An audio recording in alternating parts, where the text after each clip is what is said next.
told was convincing the world he didn't exist. Be afraid. Be very afraid. Ladies and gentlemen, this is Anthony Smith, and you're watching the first episode of First Class on wavelinkradio.com, right on the Wave TV. I'm here today with Doxamillion, recording artist, producer, and actor. So Dox, I've been watching your career now for the last 5 years or so, and I see that you are a hardworking artist. You never give up. You continue to push for what you do best. And just recently you added acting to the table of the things that you already do. So tell us a little bit about that.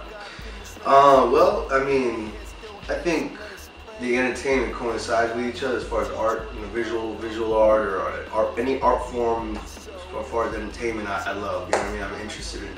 And in the last couple of years, the music brought me to acting through a friend that I knew from a long time ago. And she was already in an agency.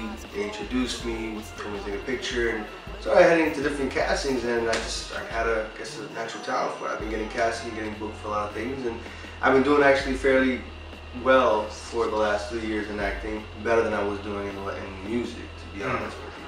So it's doing really well. So coming from being a recording artist to going into acting, was it something that you had a passion for as well? Or? I've always had a passion for acting as well. Since I was a little kid, I used to take the little VHS camcorders, you know what I mean? Make movies with my little cousins, you know, like I would do little disappearing acts like pause, move, pause, yeah. Beer, disappear. It was. Yeah. I've always had a passion for the art of whether it's drawing. I do graphic design also, you know what I mean, or art or web. I do web design or art or acting or music. You know, it's all art to me, so I love it. Yeah. So you made your, I would say, big break with being in a Dr. Pepper commercial that featured Pitbull, and how was that? That was a big campaign actually. Me and Pitt did a campaign for a TV commercial for Dr. Pepper, and we got signed for a year, and then they extended it for 3 years. When you look up the charts of how well they did so well that they kept paying us for the next couple of years, and they also paid for print, so people might see me on buses, posters, you know, that right now I'm in Miami Subs, they just paid for another year in print. And I just got bought out by Coca-Cola, which was actually exciting because they just paid more money to do a print for them, and I had to cancel my Dr. Pepper, but it's been a 3-year ride, so it was good with Dr. Pepper. Start out to something new. Coca-Cola, which is also big. So with Coca-Cola, is that going to be a solo venture for you? Or? Yeah, it's a solo venture and it's print only. You know, this was they're going to be taking pictures. It's more family oriented. Probably at public. You can see pictures in public, different places. Maybe shave my beard a little more. but it was good money. It was fun, and again, it's art, something I love to do. So that's good. Tell us a little bit about the feature that you had in Burn Notice. That was my first SAG role, which is Screen Actors Guild, if I'm not mistaken, the way what SAG is, for people who don't understand. And when I got into acting, I didn't know what SAG was, and to get that I got it like in the first year of being an actor. You know, didn't know how much of a blessing that was. People tell me all the time they've been doing acting for 5 years and they're not SAG eligible yet. So it was my first SAG job. Really fun. I got to work with director Burn Notice, and really good guy. And then I got to my first action scene. I had 3 lines there. I had dialogue before in Telemundo, like Mundo's episode. I played as myself. I had like 14 lines, real fun. But this one was more a bigger network, which is USA, and shot in Act 10. So it was fun. It was real fun for me, and I'm excited to do more projects like that. Absolutely. It's good. It's good. So, like I said, I've been watching your career for the last 5 years. Out of the 5 years that I've known that you've done music, you've been doing it longer than that. When did you actually first start getting into music? Well, music, it's a funny story actually. My sister got a karaoke machine back in the day when CDs really you couldn't record, so it was tape to tape, you know.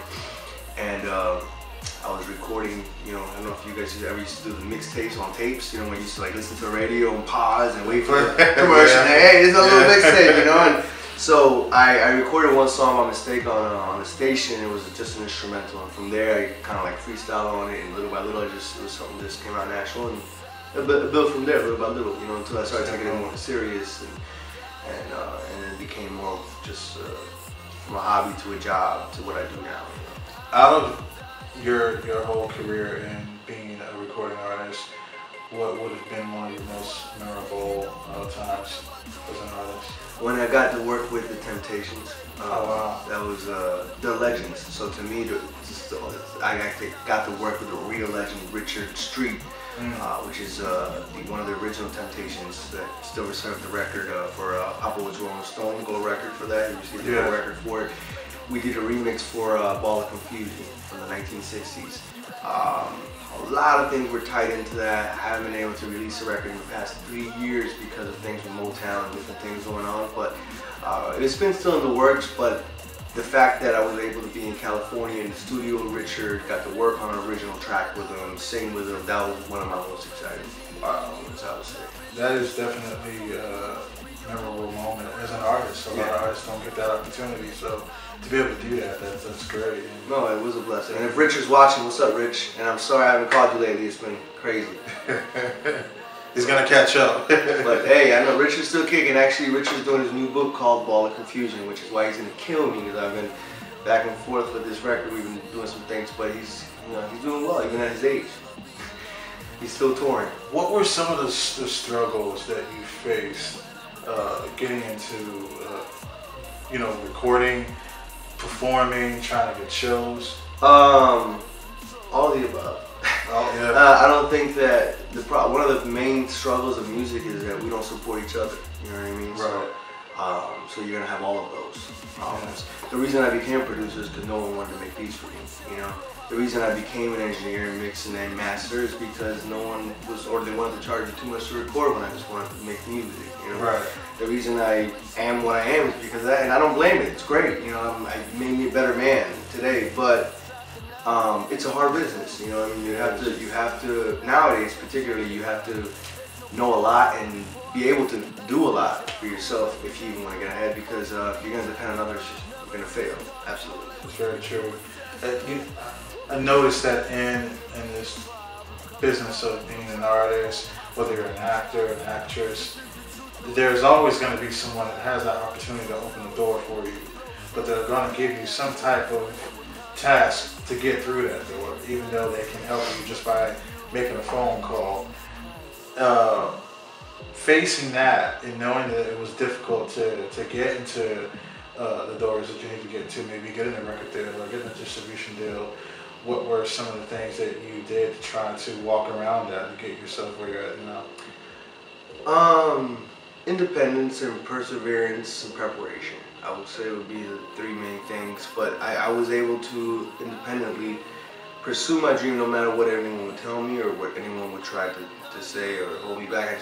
Nothing would hold me back. If I had to become my own record label, I became my own record label for a while. If I had to do this, I had to do that. Nothing would stop me. I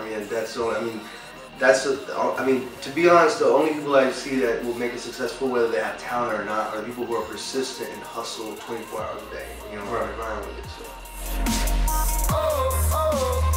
Out of control, like